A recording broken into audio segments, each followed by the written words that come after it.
back to day 2 of our warm-up block. So we had our warm-up lecture and our warm-up day 1 in the activity activities. So this is our activity day 2 for warm-ups. And our goal for our warm-up today is to do something a little bit different. We're going to warm up into an upper body dominant lift day. So that will allow us to kind of change the warm-up a little bit from yesterday. Most of it's going to be the same. Remember, we'll follow the ramp model and we'll map it. So we're going to raise, mobilize, activate, and potentiate. We're just going to do it with some different things in mind, since the lift is going to be a little bit different. And I just don't want to be the most repetitive guy on the planet, so I'm just going to bring some other things in as well while we're at it. So mobilization, well, we could start with some self-myofascial release. So, remember yesterday, or if you're looking at my clothes, you can tell that I might have just filmed the other day a few minutes ago. But yesterday we lifted lower body dominant, so our legs are a little sore. So we might start with foam roll in the legs. And if you don't have a foam roll at home, get creative. So if you haven't got a foam roll, you might use a soccer ball, basketball. I've heard of people using wine bottles, but I am not advocating that.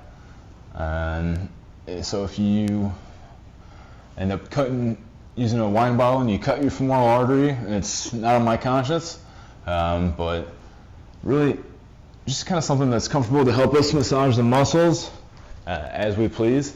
And the quads are a great place to go to. We can hit the lower back.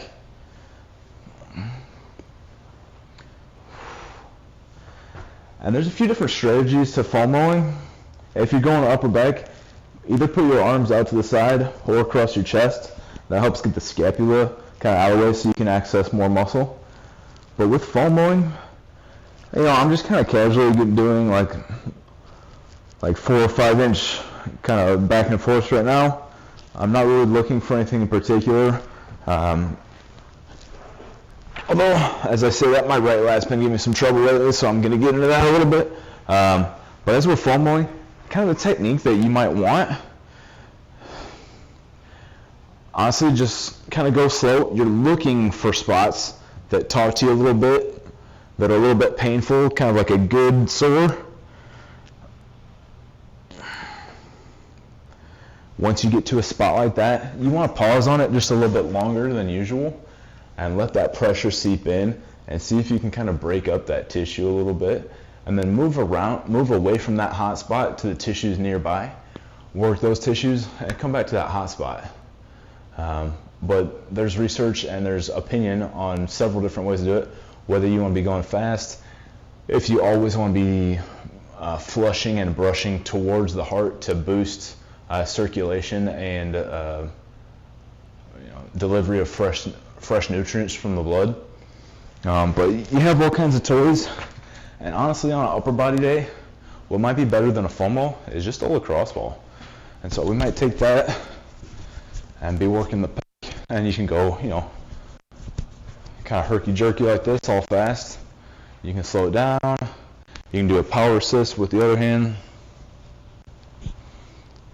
And get in there, and if you're on that pec, big muscle there, we can hit it from different angles. We can go on the origin, the insertion. We can go on the origin out here, the insertion out there. We can go through the head muscle, and we can go from the pec up to our trap. And again, this is pretty good, this is pretty good for if you haven't got access to anything besides a foam roll, or if you don't even have a foam roll. One of these things costs a few bucks, and it's worth its weight in gold basically, because you can foam roll basically everything with it.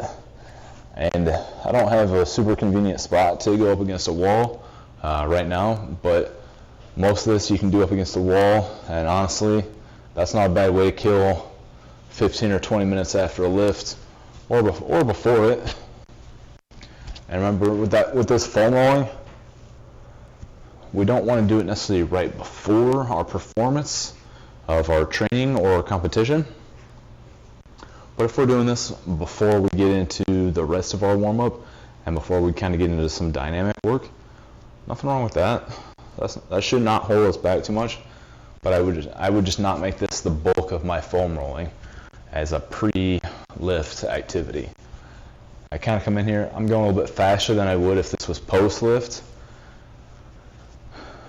I do not want to inhibit my muscle spindles.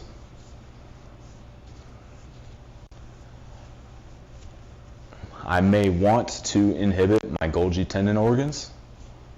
Because remember, if we turn off those Golgi tendon organs, that allows our muscles to work at a little bit higher force output. That's mostly for beginners that would be a problem. As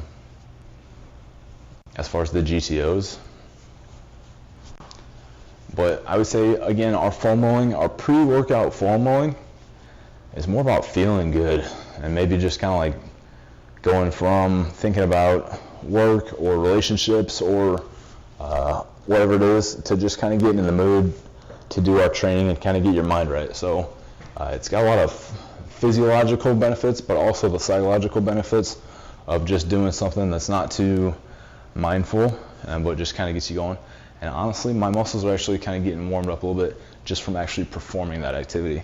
So we've got the foam roll, we've got the lacrosse ball, we've got a roll stick, massage stick. I mean, they're all great things. You can pick your muscles, pick your muscle group, and go with it. All we're trying to do is get the Theracane out. Yeah, that lat's been bugging me for a little while. Oof, yeah. So, with all these little tricks and gizmos and gadgets, none of them are perfect. They're all doing the same thing. They're basically just us giving ourselves a massage. Even break out this bad boy for a second. Oh yeah.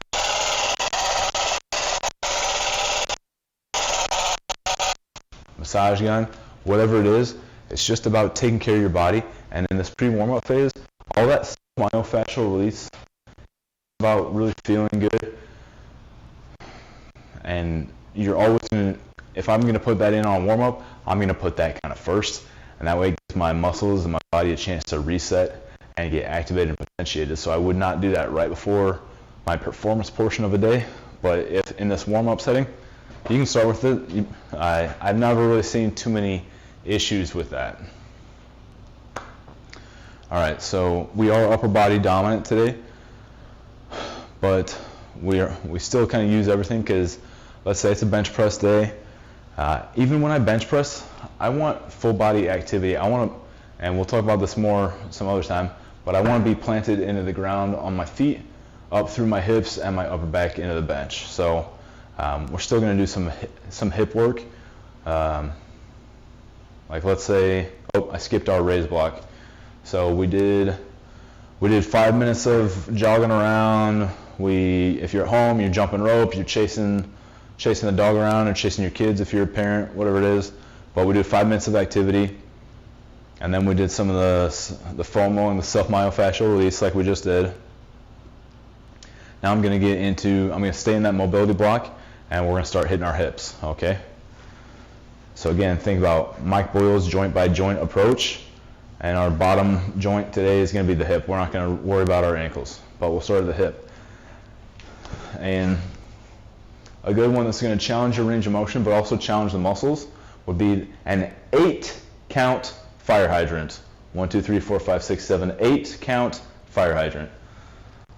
So on that 8-count fire hydrant, start in quadruped position. And count 1 is to extend.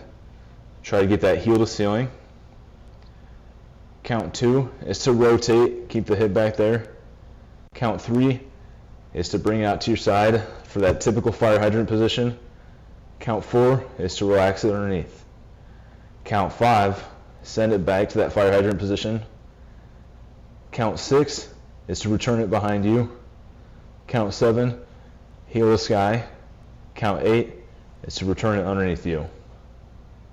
And again on that side, kind of real time, we'll go 1, 2, 3, 4, 5, 6, 7, 8. And we'll do kind of a walk through and talk through on the other side. From our base position, we're going to go behind us, heel to ceiling, pivot. So that was 1, that's 2. 3 is out to the side, fire hydrant style. 4 is underneath us. 5 is fire hydrant position. 6, send it back behind us. 7, pivot, heel to ceiling. And 8 is return it underneath us. And one more time, real time, we're going to go 1, 2, 3, 4, 5, 6, 7, 8. Nice. And we've only done 2 there, but I already feel it not only challenging my range of motion, but also my muscles are firing just a little bit. So if you were to do 5 of those per side, that might be good.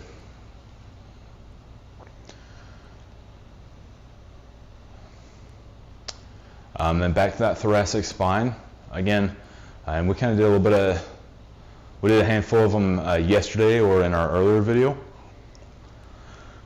but a few more for you. Let's look at that flexion extension real quick. We'll visit the cobra stretch, and you can come in here just for a hold, and I've done that for years and I've really liked it. But one thing I've been integrating lately is that I will actually go belly down, big breath in, hold that breath, press up, slowly just in a relaxed state exhaling, and once I let all that air out, I'm going to return face down again, and I'm going to continue to breathe with the position holds. And I'll do one more. And I'm going to slowly exhale. And this time, instead of dropping down, I'm going to pivot back to child's pose. So I was just in that cobra position, now in child's pose. That cobra position challenges your spine extension, and child's pose challenges your spine flexion. Taking some deep breaths while I'm in my child's pose.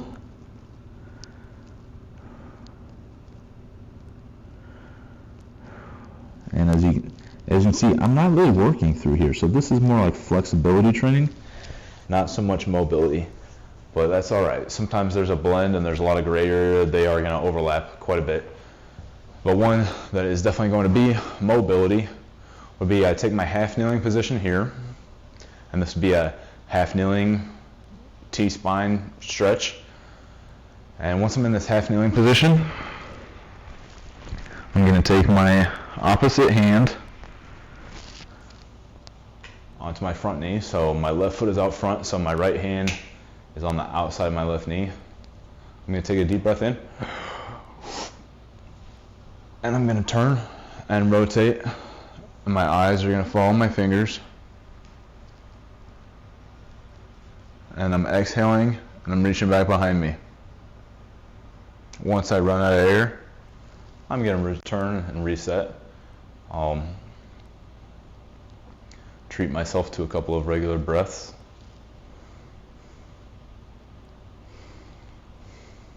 And then another big breath. And I'm going to repeat the activity. Keep in mind that front hand is actually pushing your front knee across your midline while your rotation is occurring. And I'll tell you, without much extra effort, I'm going noticeably further on just the second rep. And I'll do a third one, and then we'll switch and we'll do 3 on the other side.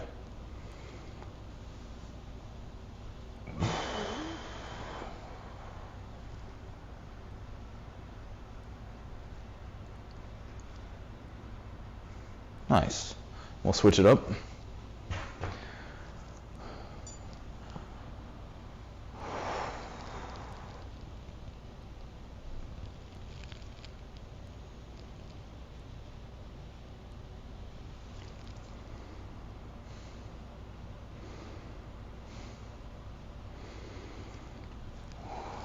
Do my breaths out front, big breath in the exhale. I'm pivoting, I'm going forward, eyes are following my fingers. My left hand, which is on the outside of my right knee, is pulling that right knee across my midline. And what that's going to do is lock my hips into place to prevent additional rotation from my lumbar, and it's going to force that rotation to come from my thoracic spine. And just one more rep, a couple of breaths, and we'll hit that third rep.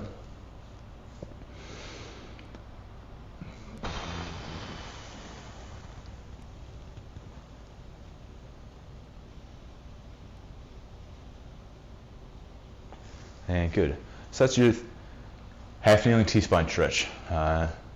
Pretty easy to go to, and obviously can be done anywhere with no equipment. All right, if you've got a band or a broomstick or I don't know, a piece of rope, or you grab like a long sleeve t-shirt or something, yeah, this one should be pretty easy to knock out. So you guys can stand. I can see I'm pretty close to the top of my screen of my camera there. So I'm just going to go half kneeling position. So again, stand or go full kneeling, I guess. But this is just belly to back. So I'll face you guys. I'm going belly to back. And again, use a hockey stick or a broomstick or a band. And if that's easy, and I'm going through the movement pretty flawlessly, no compensations, all I'm going to do is scoop my hands in just a little bit. Now, I don't want to go until I'm starting to compensate, but I do want to go to a position where I'm challenging the musculature and the joints. I just want a little bit of stretch. I want to feel like I'm able to do it. Now I'm compensating just a little bit there, so I'm going to scoop my hands out just a hair. And now I'm back to like a smooth position there. And what I'm really getting out of this right now is that shoulder joint is getting some articulation into spaces that it's not going to go to in a typical day, in a typical life of whoever. So that's helping me prepare for that lift, and it kind of put me in some positions I don't want to be under load. So hopefully it's preparing us that if we do go into an awkward position, we don't get hurt, but you also don't want to spend so much time in positions that you don't want to be in, that it's going to sort of grease the path or set the groove so that you go back there more often. So I do some of that work sparingly. Quadruped step throughs. So this one is sort of a full body, but it's actually going to hit the shoulders pretty good, and a little bit of T-spine as well. So we're going to go up in kind of a quadruped and then up into a bear position, so my knees are off the ground. And I'm going to pick up my right hand, and my left leg's going to step through, and my right hand's going to reach the ceiling, and my left foot is bridging into the ground pretty good here. And I'm actually getting a pretty good stretch anteriorly through my front shoulder and pec on that left shoulder. And then I'm going to come down and through. I'm going to twist it around a little bit. You guys don't have to do that. But now my left hand is going to come up, and my right foot's going to step through, and I'm going to repeat that. Pause up there. Again, my right foot, that right heel is driving in pretty good. That right glute is firing, and that right delt and pec are getting a good stretch on the front side. And so I've done one on each side. I'm going to do 4 more total, 2 more on each side.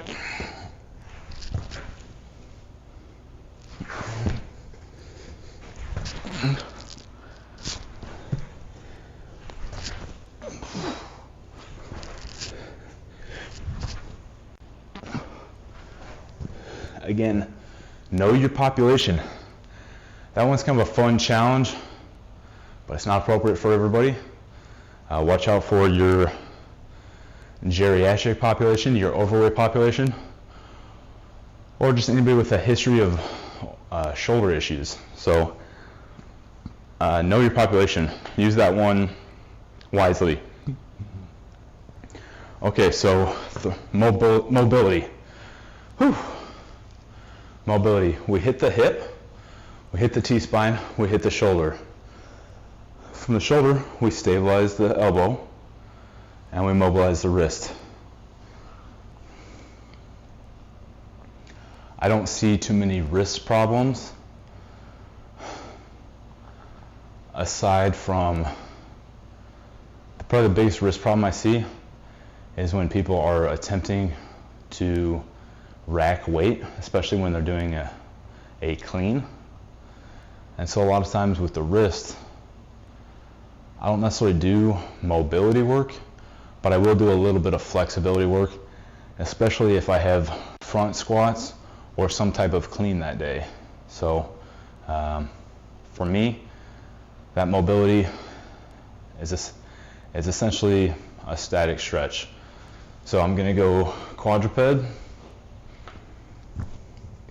and then what I'm going to do is I'm going to externally rotate my hands. So my pinkies are going to go outwards until they are pointing back at my knees. And just to hold that position there, my biceps and forearms don't necessarily want to go any further or extreme there. So for me, I mean, I'm moving like 1 inch right there, but some people can sit back and their wrists are crazy flexible. For me, I'm not really there. But again, this is an upper body dominant lift day. We don't need to spend a whole lot of time there. Now, if you have a history of wrist pain, you can do that one. That might help out a little bit. You can also just interlock the fingers and kind of arm wrestle each one around a little bit there. And that way you're actually getting a little bit of mobility. And so you're articulating that joint and you're providing a little bit of resistance and assistance from one hand to another. And you can just start with small circles and work to bigger circles, and then you can reverse and start with small circles and work to bigger circles. But again, the biggest, unless an athlete just has wrist pain, a lot of our football players from jabbing into each other, a lot of times they'll sort of jam a wrist and sprain it. But again, with that, a lot of my wrist-related issues that I see are from athletes coming through to catch a clean or front rack. And most of the time that is a problem, or I have an athlete that says, "Coach, I'm having trouble with the front rack position and my wrists are killing me." I'll just ask them, "Hey, can you get down in this position?" And if they can, I'll say, "Hey, guess what? Your wrists are fine, but it's probably your lats that are tight. You're probably trying to catch or front rack with your elbows down here. And that's why that wrist is getting challenged so much. Because when your elbows are up in a healthy position, your wrist is not getting bent any more than when we're down in that quadruped position.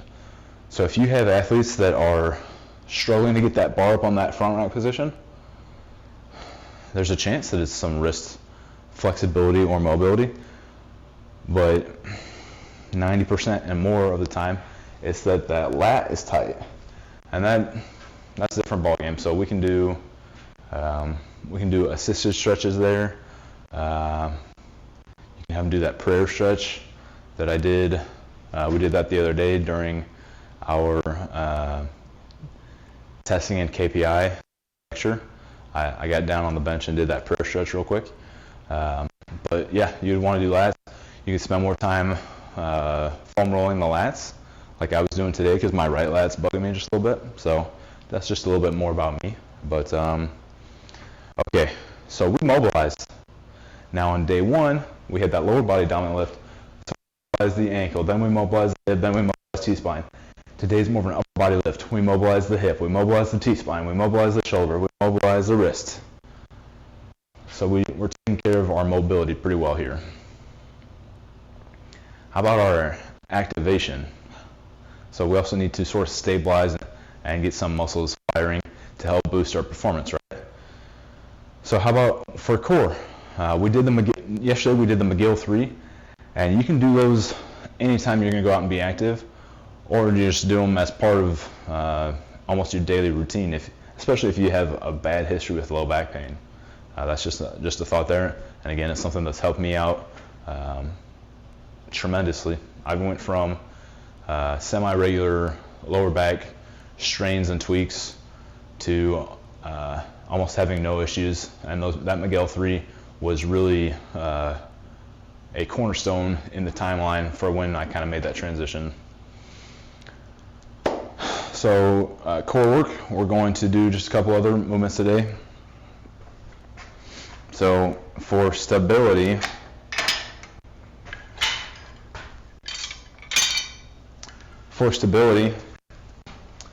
let's do a Pallof press. So that Pallof press, we're going to take it out and do a step back. And the goal in the Pallof press for me is I pretend I kind of got a laser beam coming out the center, and I want that laser beam to make a 90-degree angle with the cable or the band I'm working with. And just like those McGill exercises we did yesterday or in the last video, we can do reps, or we can hold it for time. We can go out and we can do breaths.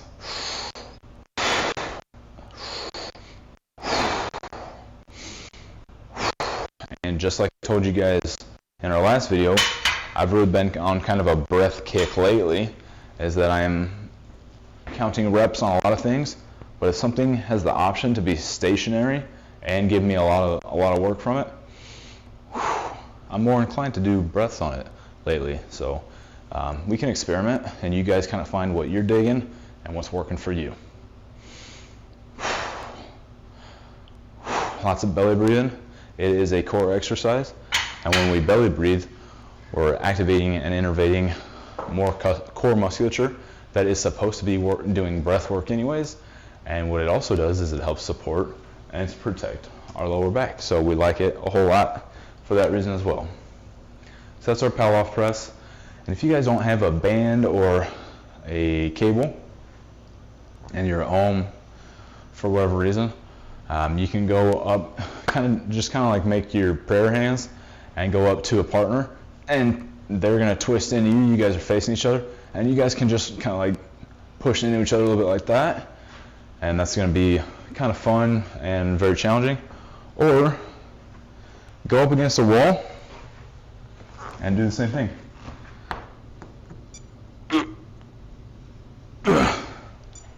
So you can use a wall. There's no excuse not to be doing that anti-rotation or rotation movement. Pallof press is the name of that one. Where are we here? Oh.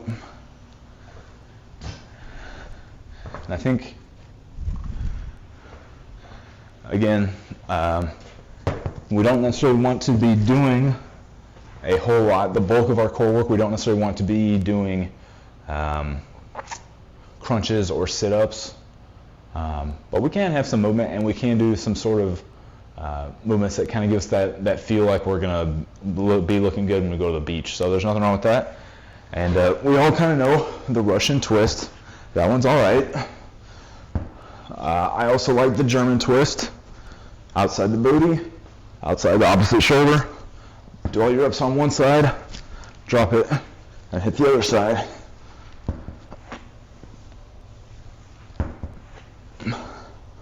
And one, I think I made it up. I call it the Danish twist. I bring it up, draw a halo, and send it around. And I think this is a bad mamma jamma. This causes me to have a lot of stability work, and I feel it right through my gut pretty well. And again, you don't need an 18-pound med ball with handles on it. You can grab a gallon of milk, even just a soccer ball. You give me empty hands and I do enough, or prayer hands, and I do enough reps of any of those, and it's going to smoke me. So no worries if you guys don't have the right medicine ball or whatever. Just make it happen. You'll be good. Let's see. So that's our core. Core is now warm, and again, you can always do some type of glute work, We hit the glutes pretty well yesterday, but just a reminder on that. How about for your, maybe let's move up from the core into the shoulder a little bit. Those rotator cuffs. Rotator cuffs. If you've never heard the acronym SITS before, that's your rotator cuff. So that's SITS, and that's supraspinatus, infraspinatus, teres minor, and subscapularis. Teres minor or teres major? I don't know. I'll put it in the notes, I think. Or I'll put it in the notes. For that supraspinatus, I'll go out in front. So I'm going to internally rotate the shoulder to a position I don't normally want to be. And I'm going to do a front raise from that disadvantaged position. So it's not a movement that I want to rehearse and get good at, but it is helping me hit a muscle that I want to activate and that I want to be working. And so again, we've had that conversation where we've talked about sort of that mindset behind movements versus muscles in the past, and this is just another one of them. And you can do sets of 15, sets of 30, whatever it is, but you're not going to go very heavy, and you are going to want to go till you get a nice little burn in those shoulders. You want to activate those muscles and get them firing. All right, so we're still activating right now. And again, if we've got an upper body day today, and let's say we're bench pressing, when I bench press, the two muscle groups that I'm going to get working the most are actually my lats, because I'm going to have them hugged in really tight to that bench. I'm going to activate them when I'm in that bottom position. So I want a lot of lat activation, so I'm going to hit some movement right now, some straight arm pull downs. And going to, on that bench press, I'm also going to want to get my triceps firing like crazy. So I want it to be, now I grew up bench pressing to activate my pecs and to try to grow my chest like Arnold Schwarzenegger. But over time, I was having shoulder problems, and I started talking to a lot of expert bench pressers, and I was learning that a lot of them, now some people, I've seen people bench press 500 pounds with that big wide grip and doing all that, and there's people that bench press way more than 500 pounds with that similar grip, but a lot of long-term bench pressers and very effective pressers have a narrower grip and suck their elbows in, and they use their lats and their triceps.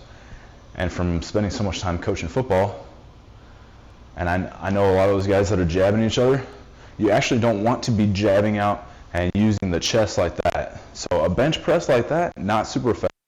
A bench press like that, more relatable to that sport. They're getting in there and they're trying to hit chest pads and drive and control that person. And also when I work with my wrestlers, those guys get in the craziest, most awkward positions imaginable. But a lot of it, they keep their elbows in tight because they don't want other people sneaking their hand in and getting some kind of arm control. So they tend to keep their hands in tight, and they're doing a lot of that driving as well. Or if they're getting in really awkward positions, a lot of it is driven from the arm and the shoulder, not so much the chest. Although a lot of our guys on the wrestling team are built like feature bodybuilders. So they do what's working for them. But that's kind of what I've noticed, is that if I've got a big pressing day, I'm actually going to surprise a lot of people and do a lot of lat work and a lot of tricep work versus like maybe pec flies or lateral raises. But that straight arm pull down, I'm just going to be right there. And you know that lat, or the lat primary function, shoulder flexion. So same thing happens on a pull-up or pull-down as happens a lot on this pull-down. So I just take lighter weight, and it's my goal just to activate that muscle. And so I'm going to do sets of 15, maybe 30 reps. And I'm just trying to activate that muscle. I want to build my mind-muscle connection. So like we talked about in our warm-up day lecture on that potentiation slide and the post-activation potentiation slide, our brain sends out the signal and it travels along the nerve down to our muscle. And when we send that message on a regular basis, not just within a given day or maybe 24 hours, you get some of that post-activation potentiation. So I'm talking more about long-term, where we actually get that myelination and some of those fat deposits on the neural sheath, and that creates the nodes of Ranvier so that the neural message is able to travel faster. So that's related to the mind-muscle connection. So when we are doing something on a regular basis, it's kind of like when we're doing something on a regular basis and in this mind-muscle connection, it's kind of like my daughter, every night before bed, she kisses her biceps goodnight. But when she puts her bicep up, it's not flexed, it's not doing anything. She just knows that that's where it is, and she knows that dad laughs when she kisses that part of her arm goodnight. As she gets older, we're going to teach her how to flex that puppy, and she's going to start activating it. But right now, she goes up and nothing happens. She has no mind-muscle connection, but in the future she will. And she's going to keep kissing him goodnight if I have anything to say about it. So anyways, we do our set of lat work. Go right into your tricep position. Tricep push downs. And again, we're doing these because we want to get prepared to go do some heavy pressing. Now, if you don't have the cable setup or a band setup that allows you to do that, we still want to activate the lats. We still want to activate the triceps. So what could we do? For our lats, and you don't even have to use a stick. You could go empty hands on this, but a stick or a towel, maybe, because something to try to spread apart is the efficacy of the movement. But we're just going to go belly down on straight and get your face off the floor, chest, big proud chest, and we're going to I'm trying to separate and rip this bar in half right now, and I'm going to pull it down to my chest, and I'm going to pinch my shoulder blades tight, like I'm trying to make my shoulder blades and all the muscles around them cramp, and I'm right there, and the whole time I'm spreading that bar and trying to rip it apart, and I pause on the backside, and I squeeze those lats, and I pinch those shoulder blades. And so that's not the same, but that's us being creative and doing what we can with little to no resources, if that's the situation you're in. And what we're going to do for triceps, how do we activate our triceps? We can do some close grip push-ups from toes or from knees. Close grip push-ups are good, and we also have hinge push-ups. So, that wasn't a hinge push-up, but hinge push-ups right there. Very similar activity as our tricep push-down. So just because you don't have the equipment doesn't mean you shouldn't be getting after it right now and getting your warm-up in and getting some reps in so that you can go help out other people or just understand the process at a whole new level. All right, we raised our metabolism. We jogged around, chased kids, chased animals, did whatever. We mobilized. We did some foam rolling. We mobilized our hips with the 8-count fire hydrants. We did our thoracic spine with the half kneeling sweep. We did our shoulder with the belly to backs and the quadruped step throughs. We did our wrists from our quadruped hold and our rotations. Excuse me. We did our core, the Pallof press and the Danish twist and the Russian twist and the German twist. We did our rotator cuffs with the supraspinatus. We did our lats and our triceps on the cable machine as well as on the floor here. Now it's time to potentiate. So now we want to get the nervous system firing faster and get those muscles ready to produce some force and some performance. So a few ones that I kind of like for the upper body. Be like a cable rotational punch. So I'm going to unrack that. I'll do it the other way so you guys can see me. I'm going to unrack that weight. I'm going to load. and I'll rotate a little bit. I'm going to stick that on the far end.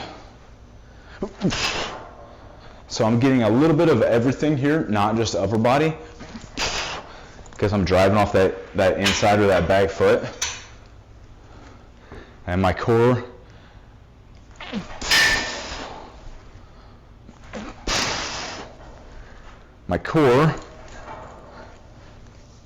is not producing force, but it's transferring force. And we'll talk about that again. I'm surprised I made it this far into the program without talking about that, but our core is not a great creator of force or torsion or flexion, but if we train it right, it can be a good transductor or transmitter, I guess. But most of our power comes from the thighs and the hips, and then it's going to be transferred through here, and it's going to kind of present itself through our upper body. But just think about like a medicine ball sit-up where you throw it at the top. If you were to just set that medicine ball on your chest and just sit up as fast as you could, all it would really do is roll down and, I don't know, hit you in the belly button and the genitals. It's not really going to jump out off your chest. Our abs are not very forceful with flexion and extension. They are great with stability. So I haven't talked about that yet in the program, but just right there, that's kind of what I was doing, is I'm just stabilizing through here as that rotation and that force comes up from my feet into my fingertips. So we'll talk about that more in the future. So we're still potentiating, so that was getting my nervous system firing. I did something a little bit faster there. This one is probably a better example of potentiation because it's less muscular and more nervous system, because I can go as fast as I want because I don't have weights jostling around and I don't have to worry about damaging equipment or hurting myself. This is just a safer and better version of a potentiation movement. And let's say I'll aim for about 5 seconds of reps here.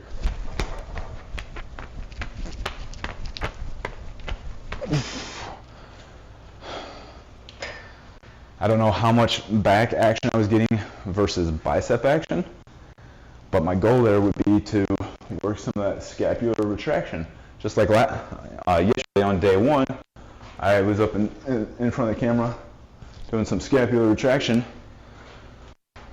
Well, my goal there was to repeat that and reset that groove to help get my upper back firing. So my upper back was firing a little bit.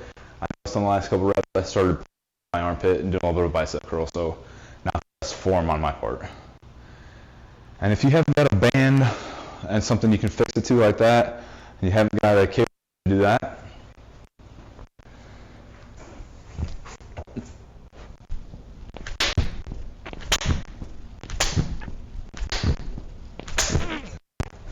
do some clap push-ups from the hands, from the knees, wherever. So, what's our time looking like here? Yeah, we're about 45 minutes in. Yeah, that's what we got for day 2 for a upper body dominant warm-up. And great, we'll see you guys next time.